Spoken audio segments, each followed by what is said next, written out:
Good evening, everybody out there. Thanks for joining us. We appreciate you being along with us. And tonight, we're going to be talking about mental health and relationships and the common theme of love languages. And we have Mr. Anthony Kelly is a guest on here with us. And Mr. Kelly, tell us a little bit about yourself, your background, and everything. Let's know who you are. All right. Thank you, Elder, for having me once again. I always appreciate, spending time with you. Like I say, my name is Anthony. Last name is Kelly. I am a licensed independent mental health practitioner. Also, I'm a licensed professional counselor. I've been practicing in the mental health field for 30 plus years. I've worked in forensic mental health. I worked in sex offender services. I've worked in substance abuse. I've also worked in child psychiatric units. I've worked in the prisons. I've, been doing a lot of work in the mental health field related to serious mental illness, along to couples, coming back to individuals. Just have lots of experience in the field right now. All right. And thank you. You're very qualified to talk about our topic. And we know very common in relationships nowadays. Everybody wants to ask this big question, what's your love language and that there. But right off the bat, I just want to ask you, what does the term love language mean? What does the term love language mean? How you look at that, it's an important part of a relationship. What makes me happy, what brings me towards you, what keeps our relationship moving. And each person, has a way that they express love. Sometimes it's in the form of touching. Sometimes it's in the form of talking. Sometimes it's in the form of the way that you look at someone. So when you have that particular language, it's very important for any healthy, long-term, committed relationship. It's very important for that individual to understand their mate. Love language. How do I communicate with this person, in a way that we are connected both physically and emotionally. Okay. All right. Cool. Good. Well, physically and emotionally. And if you Mm-hmm. can, I think, and correct me if I'm wrong, they say there's about 5 different types of love languages. If you Yes, it can is. kind of go and tell us what the love languages are and and what they mean. Yeah. There's a book out called The Five Love Languages, written by a person by the name of, I believe his name is Gary Chapman. He had written a book about the 5 love languages. And one of the love languages of the 5 that he written is physical touch.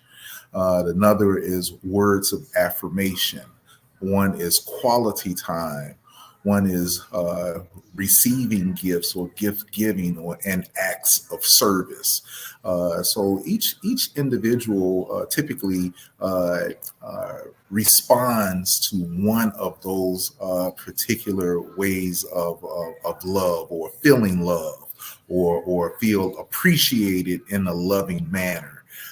So when we talk about those 5 love languages, you want to look at one of the ones that we just spoke about.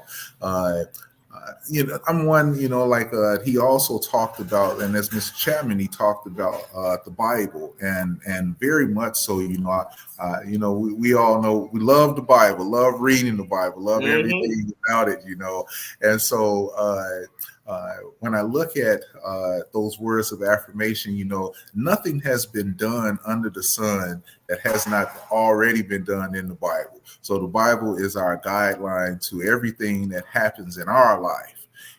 So I went to the Songs of Solomon, when I was looking at some of these, and also I picked up in Corinthians. So the one that I looked at first, with the words of affirmation, and so from the words of affirmation in the Song of Solomon in the 4th chapter and 11th verse, it says, "Thy lips, O my spouse, drop as honeycomb.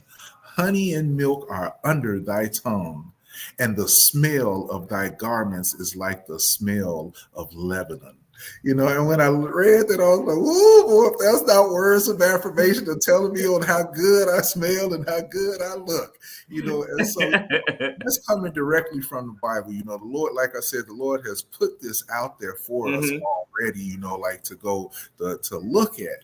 And then we will go to the acts of service, Song of Solomon in the 5th chapter, 5th verse and first one. It said, I rose up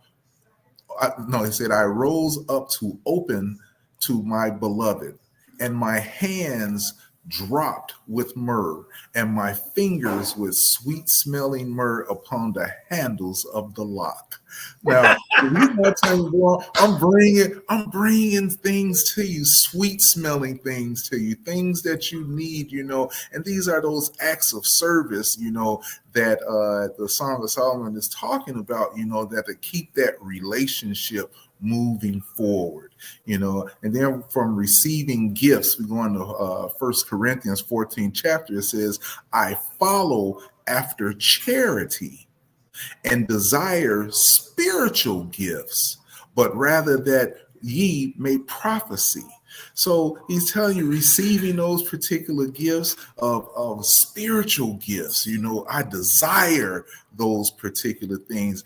I follow after charity, and the love, and God had already told us about how important charity is, and so that's one of those love languages that you come into. And then the next one is in quality time. It says in the Songs of Solomon 7 chapter 12 verse, it says, let us get up early and go to the vineyard. Let us see if the vine flourish, whether the tender grapes appear and the pomegranate bud forth. There will I give thee my love. Boy, if that ain't quality time, well, we gonna spend some time together today, baby. So the Bible talks about our 5 love languages. He talks about it already. The last one with physical touch is in the Song of Solomon, 1st verse, 2nd chapter. It says, let him kiss me with the kisses of his mouth, for thy love is better than wine. And the Bible has already talked about these 5 love languages, except Mr. Chapman, he put it into his own words, as to what makes that relationship healthy, what makes it last, what makes it goes on. And he's just talking about the things that God has already put before us to establish a healthy relationship, as long as he is a part of it. Amen. Amen. So those are the 5 love languages, and that's where they come from. Like I said, the Lord has already given us that roadmap, to enjoying a healthy relationship, by looking at those particular things. That's good stuff. That's good stuff. And I like how you pulled it with scripture to support these things. It kind of lets people know that they're not just thinking at the top of their head. There is a reason why you're feeling what you're feeling, and hopefully tonight we can unlock some of these things. So my next question is, what determines the language we speak? What determines the love language we speak? Well, and once again, that's individualized, because we all don't feel the same way from the 5 love languages. One individual may receive something a little bit more from one aspect than the other. For instance, the words of affirmation, everyone loves to hear good things spoken about themselves, and they love to hear things, said to them that is in a positive manner. But yet that might not be what send that tingling feeling through me. Telling me that I look beautiful may not give me that tingling feeling. But if you reach over and you might touch me on my shoulder, that physical, that may be what I need. Instead of you telling me that I look beautiful, you're touching me and making me feel as though that I'm beautiful. So that love language comes in different ways from different individuals. Some of the things that we do, that we believe because we feel that receiving gifts is a good thing, so we buy gifts for a person because that's what we like. We like it. Right. But we're not understanding that's not what the other person likes. The other person might like the gift, but that's not what they want. They want to spend time with you. They may want that quality time. You may think that, I go to work. You ever heard that? What do you want me? I go to work. I pay all the bills. I do this and I do that. And I take care of the house. So, and I'm giving you gifts. I'm doing this. But then the person say, yeah, but you don't spend any time with me. So that confuses the person that's working hard, giving gifts, providing, putting food on the table, this, that, and the other, but then they got to go to work. So it confuses that person because what the one person wants more than anything is your quality time. I want you to be present with me. So you have to understand what makes the other person tick, not just you, because as I said before, you may want it one way, but the other person's not looking at it that particular way. So you have to understand your mate. You got to spend that time to understand what their love language is, because it's not necessarily the same as yours. Okay. So is it possible that someone may have a particular love language because they grew up in a particular home or had a particular deficiency in a home? Can those things also impact what someone's love language is? You could say that. You could say that, but once again, you can't determine, those physical, the environmental aspects of what makes a person feel loved. Some people feel love by you just standing next to them. That's what I'm just saying, is that it's just so different. Some people feel love just by you giving me something. Well, people will tell you money can't buy happiness. You understand? Because it's different. You have to understand that person. And are you I know that you're asking me, how does a person get those love languages? And I would say, well, I don't know, because that's very difficult to know what makes a person fit, because they're individuals. And individual people have individual feelings. They have individual thoughts. As I said before, if I gave you gifts, like I said, I might not want gifts. And probably in your household, how you grew up, your mom always got a gift from your dad. So you could take that, because that behavior is being role model to you. You can take that and say, in this house, this is how we give gifts. But all the while, the person may say that, man, I wish he would just stay at home with me. I just wish that we could just sit down and watch a movie. I know that my mom gives gifts and everybody is happy all the time, but that's not what make me happy. So you don't know. You just don't know. So I would just say, spending time understanding the person, asking what makes them happy, being able to come around and see, like different things that you can do different ways that you act. Because sometimes, a person is very happy with chocolate ice cream, but then when you put sprinkles on it, boy, that chocolate ice cream tastes even better. you know. So like I say, you have to get into it to understand that particular individual. Okay. Mm-hmm. So then, with that being said, my next question is: can someone have more than one love language? Oh, absolutely.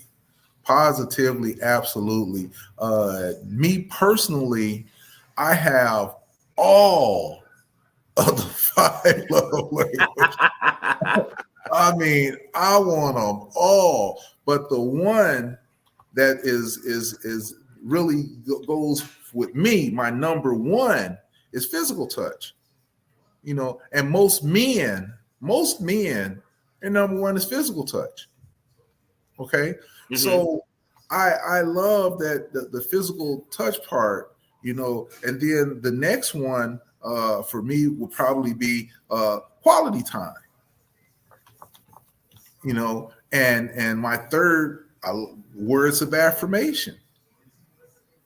But sometimes people give me gifts and I would say, oh, thank you very much. That's very, very, very good, to have that, but that's cool. And I like gifts. Don't get me wrong. If you got some, please give it to me, but for me to be in love is that close intimacy of physical touch for me. Mm-hmm. So that's why love permeates through different ways, through different people. And you can have all of the 5 love languages at different times. However, you will favor one more than the other. And maybe you might have 2 that it's a toss-up. It's a toss-up. So those are the things that, as I said before, you have to understand the person, because as I said, a lot of people, especially, like I said, touchy-feely and men, for instance, we touchy-feely all the time, slap them on the, slaps, we not wrong. Right, what I'm saying? And then they be talking about, quit touching me. You just be hitting me all the time, and I'm thinking that, hey, I'm doing that to let you know I love you.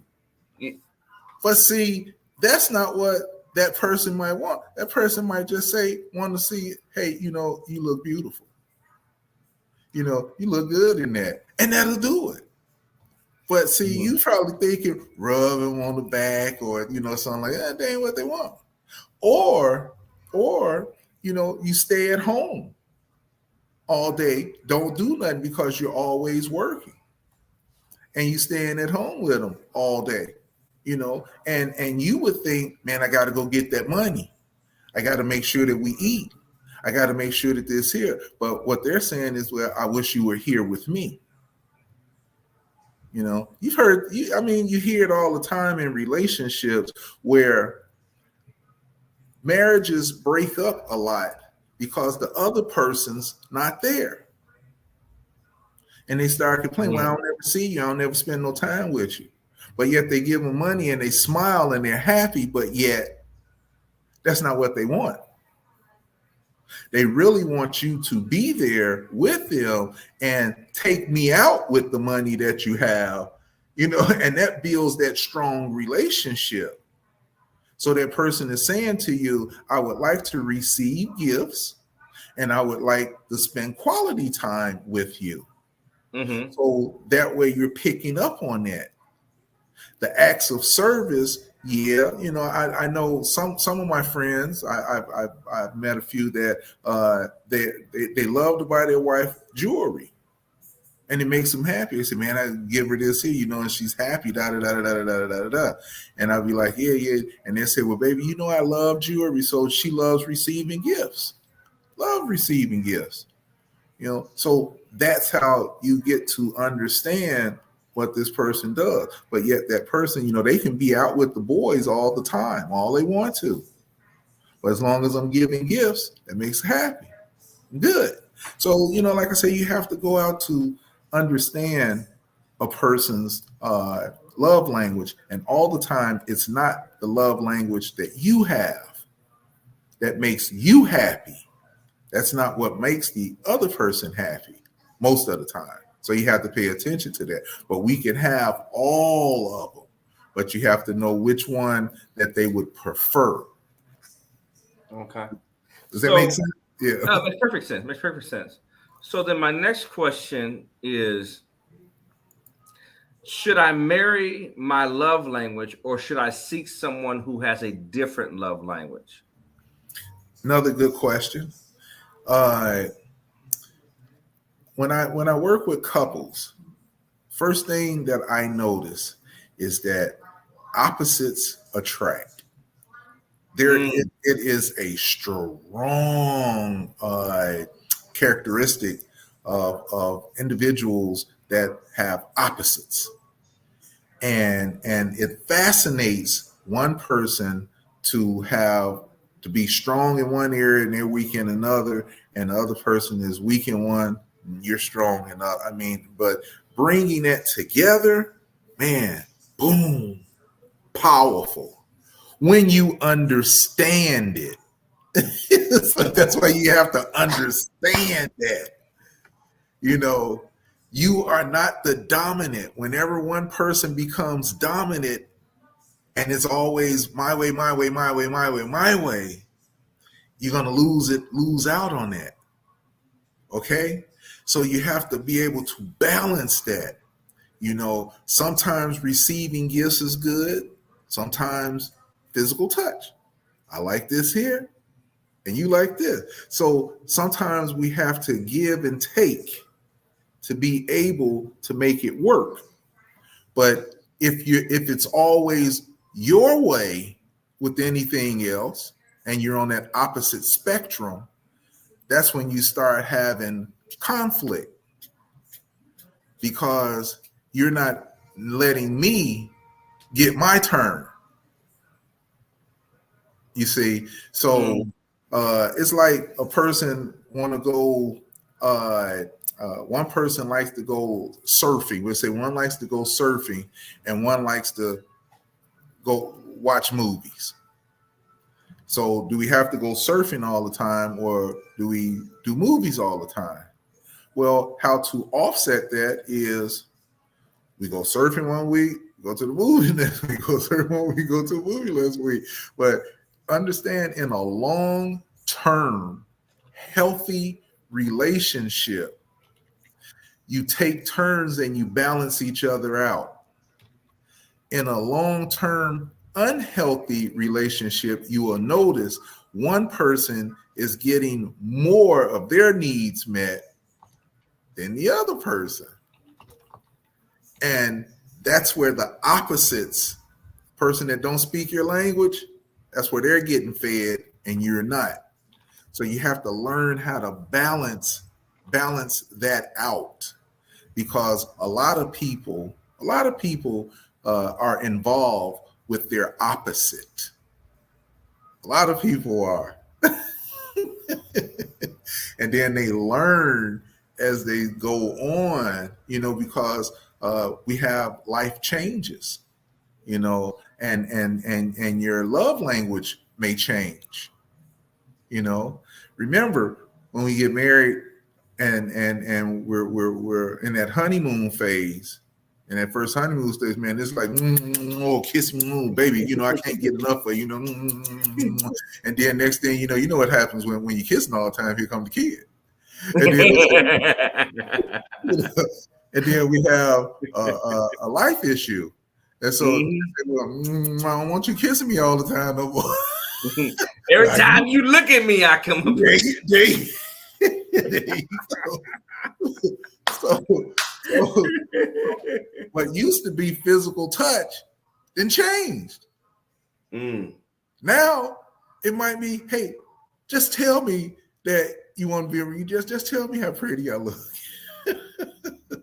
And then when you tell them on how pretty that you look, and then they might say, well, you don't ever give me nothing. You always telling me how good I look, but I don't feel that way because you don't never give me a gift.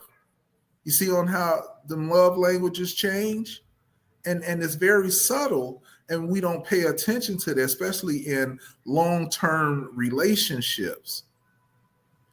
Okay, when you're in it, now you with that person, you have to understand that love language, because sometimes it changes.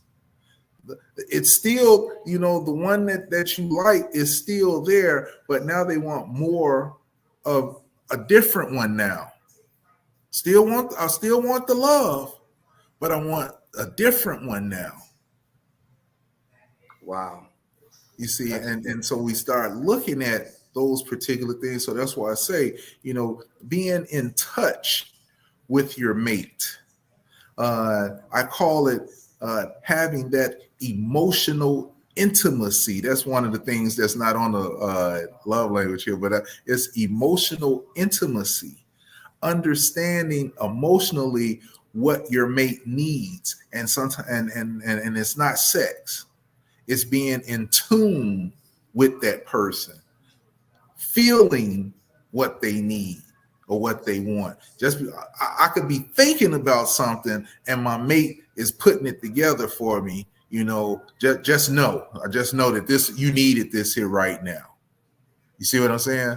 And so that's a part of that love language, is that emotional intimacy part. Then you may have that time when you're saying something and they finish the sentence. Boy, I wish you had a cheeseburger, right? You say, yeah, that's what I was just getting ready to say. See that person in tune with you.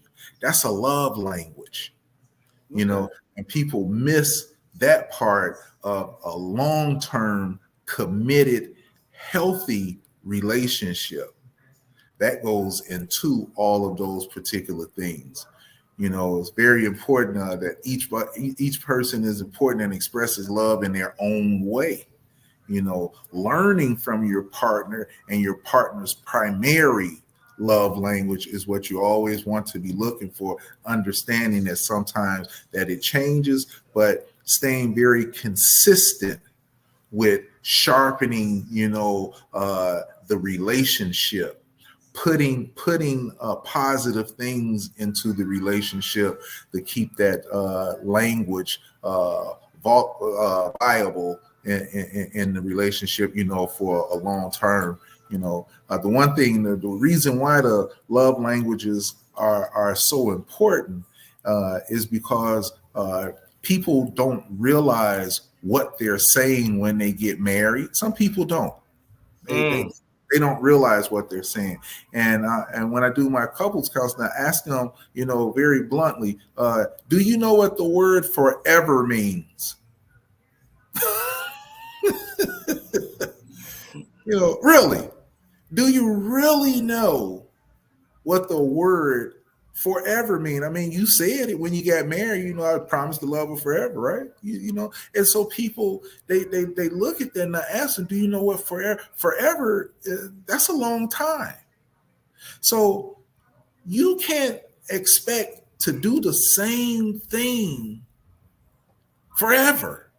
Mm-hmm. It changes. So you have to know what you're looking at. How do I still express love to this person in front of me forever? I know that physical touch is what they used to like, and they still do, but what else can I do? And that kind of takes me to my next question is, I'm married, but my spouse doesn't want to speak my language. What should I do? Well, we're going to have a problem, especially when they don't want to. That's a very key word. If they don't want to, within a healthy relationship, it's a two-way street. Now, a lot of people want to say a relationship is 50-50. Okay, we try to get there, but most relationships is 60-40. Most of them 60-40. In my household, 60-40. You say it's 50-50, now it's 60-40. Because my wife, she makes more decisions in the house, but I'm cool with that because I know she's got my best interests at heart. All right. So if mama happy, the whole house happy. I believe that. So I'm not gonna go in on that. So most people, they try to look at 50-50. But no, it's really 60-40. So when your spouse is not speaking your language, there's a problem there because you're trying to stay married forever and ever and ever and ever and ever and ever and ever. That's what you're trying to do. And you should be looking to do that. So you cannot stay together forever if you're not speaking the other person's language, or at least attempt to understand what this person is saying to you. If they're telling you, I don't want your physical touch all the time, okay, we got 4 other tools. What about quality time? What about receiving gifts? What about acts of service? What about and you're going to hit one of them, because if you want to make your mate happy and you want to keep the relationship going forever, you change certain things. And what happens when they don't speak that language? Most times there will be some turmoil coming your way. You can always speak to your mate and sit them down to talk to them, to explain to them what you're really looking for, and expect that they can do with you, for us, for the relationship, to keep the relationship moving forward. And if they're not responding to that, you're going to have some problems. I can't tell you what to do, but I will tell you that you're going to have some problems, because if you're looking to be together forever, somebody changes, because love make you do things that typically you don't do. It really does. For instance, my wife, man, she loves expensive purses. Oh, she just loves them. And I'm saying, man, I ain't spending no $500 on no purse. Are you kidding me? But guess what? I'm reaching in the back of my pocket and pulling my wallet out. How much is that again? Because I love her. What you want? I might not like it. And I'm not speaking that language. I'm not speaking that receiving that gift language, but I love her, so I'm going to do what I need to do to make sure that they're happy. So that's what that's all about. If your spouse not speaking that, you're going to have some problems. If you can balance that out, and that's why I would say, like being able to talk, being able to have that emotional intimacy together, being able to spend that quality time and all that together, it keeps the relationship moving forward. If something costs too much or outside of the person's financial way that they can get money or something like that, the other person will understand that, say, well, I would love to get that, but I know that he loves me or she loves me, and they're trying, to make me happy, and because love will say, okay, I can do without, or I can wait. So you have to be able to, if you want to do things, you can't make anybody do that. So if your spouse not speaking that and they don't want to do that, you're going to have some problems. So with that being said, because I absolutely totally agree with you. If they don't, there's a difference in them not having the ability, Yep. the knowledge to know how to do it at the time, than them absolutely saying, if yours is physical touch, well, then you better figure something else out because I'm not going to be doing it. Absolutely. Because I like how you use the analogy of your wife getting your wife the purse. Because with that being said, when we do things out of love, love will make us change some of the things that we don't want to do. Absolutely. We'll do. Mm-hmm. So I kind of just want, before we go on to another, I just want to kind of offer a follow-up question is that, so let's say that you have a person who's asking for something outside of your resources. Mm-hmm. There's this receiving gifts, and the gifts they keep asking for are outside your resources. Is there a way that we could teach the person how to handle that? Because their resources, and if they go outside their resources, you and I both know from a financial standpoint, when a person goes outside their resources, you do that enough times, you're gonna collapse, you're gonna implode upon yourself. Yeah, you're gonna crash on that. Give it in that their situation. Yeah, within any relationship, people love to have nice things. They love to have good things. They love to do those particular things, but unfortunately, everyone's not going to have everything that they want. The Bible uses the word content, and I love the way that we should be content with what we have. Sometimes when it's outside of our means, the Lord opens up a way,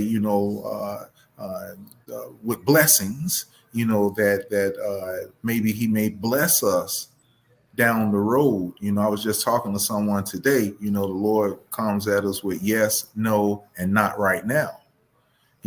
So it might not be the time right now to get it. When will it be the time? Well, I don't know. Maybe the Lord probably opened up a door for you to get it, and you may not ever get it. But within the relationship, do you think that it's fair to push the person that you should love, who loves you? Should you push them into doing things that they're not capable of doing right now? Or maybe it just won't happen. Can you be content with that individual, that they love you enough that at least they're thinking about that, and when the time comes that the Lord will give you a blessing so that you can possibly have it? I talk about certain things. For instance, I've always wanted to give my wife, the biggest house that I could ever give her in the whole wide world. But that ain't how that started out.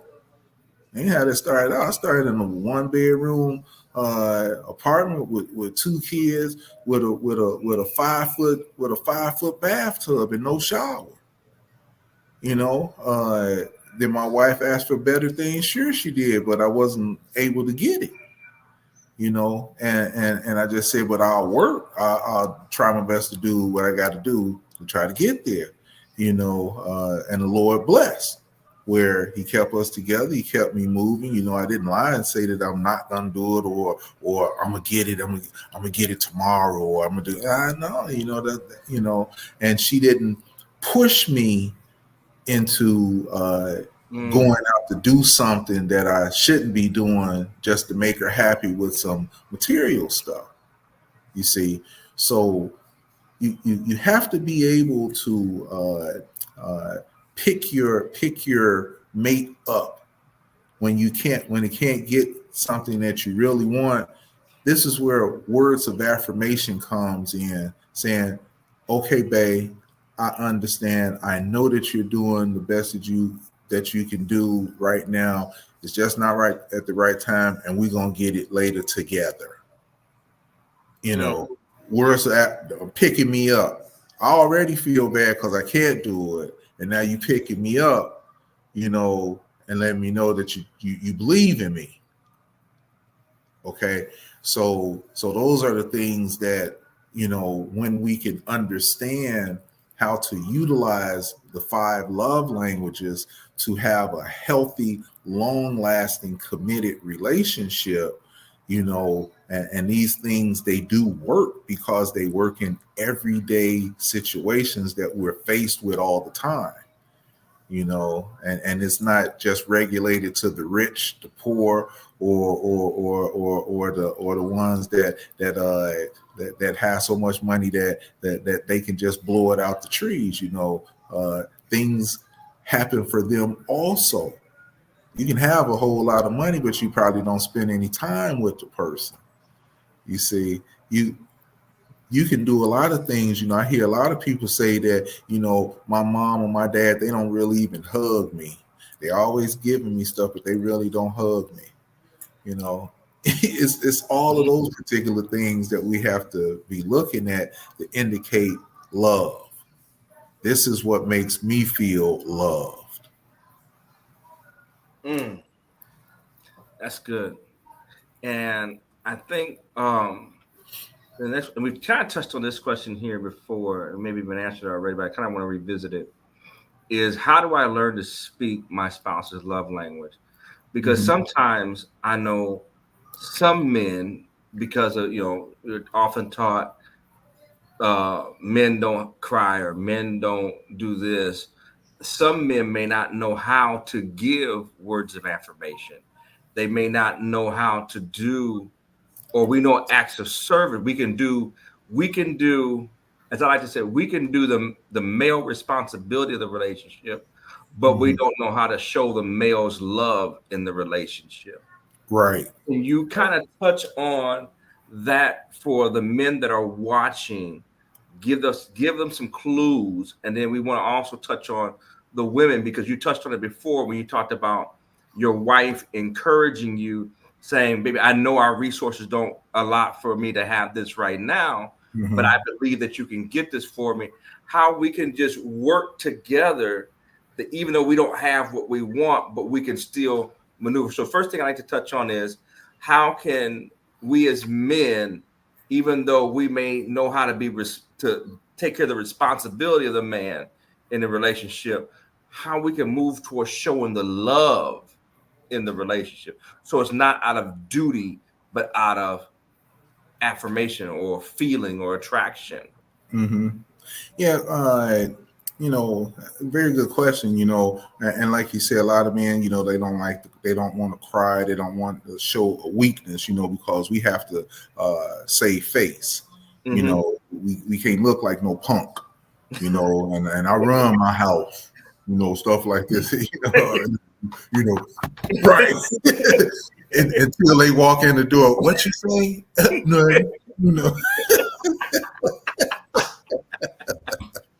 yeah.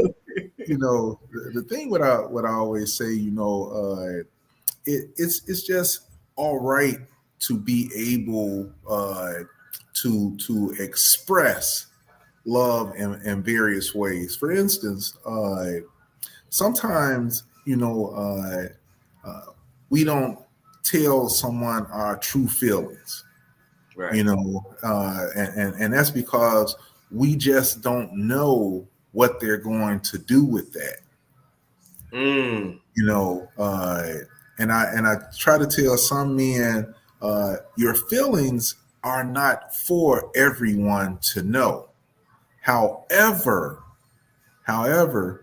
the person that sleep next to you, that you should love more than anything in the whole wide world, what's wrong with them that you can't at least share some of that those internal feelings with them? What's going on with you?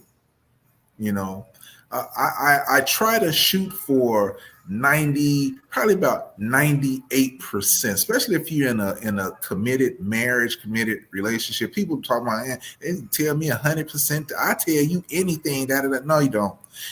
So I just say 98%. I say shoot for, because there's going to be that 2% that men they just gonna hold to themselves.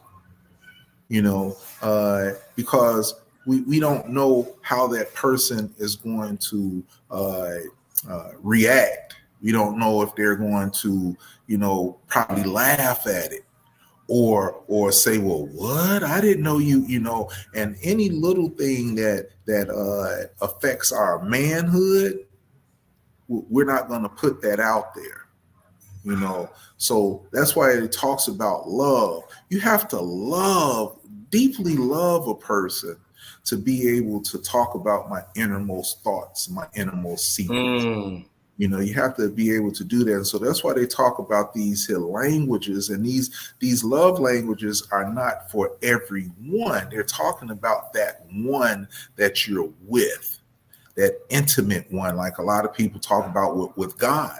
You know, ain't nothing wrong with saying, God, I love you, and you do things for God, and the Lord gives you gifts, and you spend time reading, and you know, you always touching on your Bible. You know, those are love languages right there. You know, even if you're having that relationship, but those are your innermost thoughts, your innermost secrets that you're telling. Now, He knows all, above all, and with all. He knows it all. But that next person is that person that you're married to. It should be. And that's why I say probably 98%. I ain't gonna say 99, because we keep some things to ourselves. I ain't telling nobody this. We don't know, you know, how they gonna react to it. So how do I do that? I would always say be be be confident that the person that loves you, that they love you, that they're not going to hurt you, that they're not going to use what you say to them against you.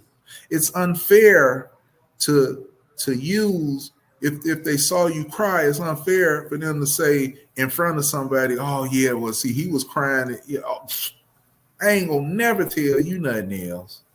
Or you get into it, that's why you was crying last night. You know, you see, now that's a sign of weakness for a male, and we're not going to do that. So when a male is able to express that innermost feeling to a female, she got to put that on lock. Mm. She got to put that on lock. She has to, what they say, uh, put that away and nurture that weakness to let that person know, I got you. And you do that with that physical, with that love language of what they like. Is it that physical touch? You know, rubbing them down, you know, telling them, hey babe, I understand. Is it that, hey babe, you know, I didn't know that you felt that way. I love you so much. You know, is it you gonna spend some time with them? Hey, we should just go away. You know, what is it that, you know, you're doing? Because a male needs to express those feelings sometimes also, you know, You know, without them being in danger of thinking that it's going to come back on them. and when you said that, and I'm thinking about the phrase that I like that you use, nurture that feeling or Mm-hmm. nurture that weakness.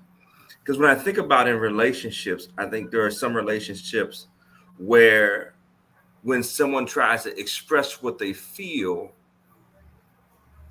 and we may mean well, but we spend time trying to correct how they feel. Mm-hmm. Do you understand what I'm saying? Oh yeah, yeah, yeah, If you yeah. could We're talk about fixing. that a little bit in why we should or should not try to correct how someone, like if Brother Green Apple says to his wife, when you do this, you make me feel like this. And Mm-hmm. then um when and then Sister Green Apple says, well, I think you want to feel like this, or this is what I meant. You shouldn't feel that way. Can you kind of talk to that there a little bit? Yeah. Hold up. Yeah. Yo, I can't hear.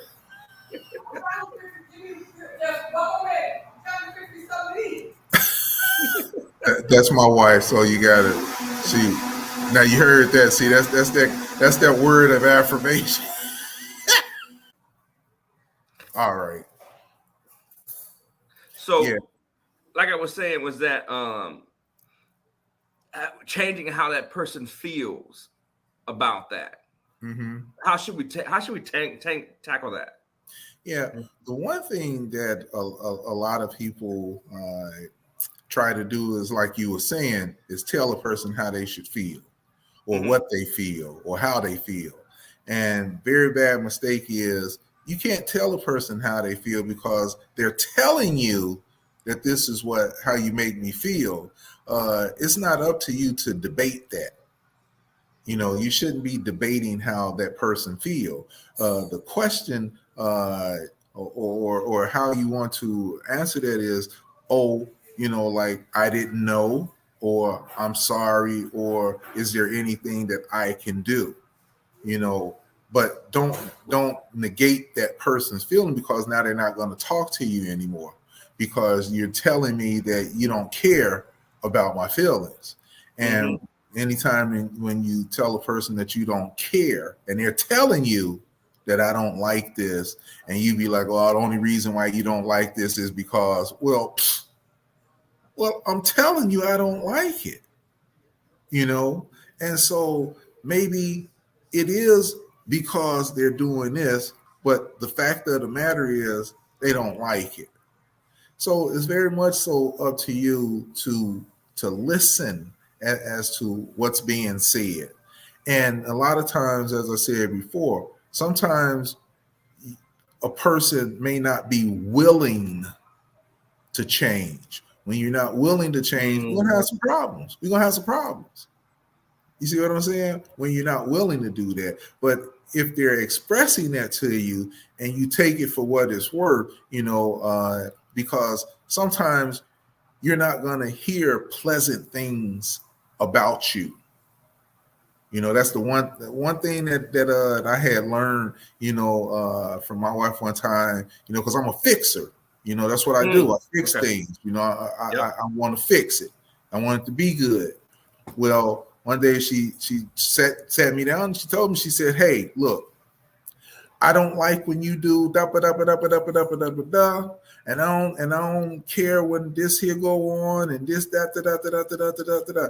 And I said, yeah, but all I was doing was just trying to help. She said, I didn't ask for your help. Wow. I just wanted you to listen. You see, that's part of love language, is to listen. That's an act of service. Okay. I'm listening. I'm not telling you how to do things. I'm not lending anything. I have to do something because of love. Because of love, they're telling me this because they want me to be better. Didn't ask for you to help. If I would have asked for you to help, I would have asked you. So now what I've learned is, when she's saying something to me, I shut up and I listen. Now I say, well, is there anything I could do? Or she may say, well, I need your help doing this. So then I do it. If she don't say, I need your help, I'll say, well, okay, anything you need me to do? No? Okay, see you. That's it. And those are the things that a person has to do when it comes to a point when someone is negating their feelings. You can't tell that person how they feel, because that's how they feel. You can't be saying, well, no, you don't do this here, or this here going on with you, or you did. No, they feel that way. So it's not up to you to change that. It's up for you to listen. And if you would want to change you, that would be great. If it was whatever you have control over, so that they don't feel that way anymore, that's what you should do. Got it. You see, so don't try to tell a person how they feel. Got it. Well, that's really our questions for today I have for you, Mr. Kelly. I appreciate you. We love you. Always. Good to take a quick minute, kind of summarize up anything you want to say to our viewers before we sign off. Enjoy those 5 love languages, especially if you're in a long-term relationship. It only makes it healthy, and understand that a relationship, especially if you're married, a relationship is meant forever and ever and ever and ever and ever. And things change. things change. So you have to be willing to change with it and understand that the other person changes also. So what was good some years ago may not be good today. Wow. Not saying that you can't do that, but you might want to switch over to something else because that might be another area that may be missing in a person's life. So you want to always be checking into it. Very important to know your mate's love language. Very important, because that will get you through a lot of minor disagreements. And I say minor disagreements because a lot of minor disagreements, they go unresolved. And when you have a lot of unresolved issues, when that big one come, it's going to be so big that only thing you're going to be talking about the minor things instead of talking about the thing what's really in front of you. Like, yes. So make that happen too. But hey, I appreciate you having me on. Always a pleasure. Anytime I can be of service, just let me know. Will do. I want to thank you again, Mr. Kelly, for letting us time. We know you're very busy, and we want to appreciate that. And I'm sure our viewers out there appreciate the information and knowledge and wisdom. And hopefully, we're going to be doing some more things coming with you and partnering up. Thank you very much. Y'all take care. Y'all have a good night. And please don't hesitate to reach out to us if you need anything. Thank you. Good night, and God bless you.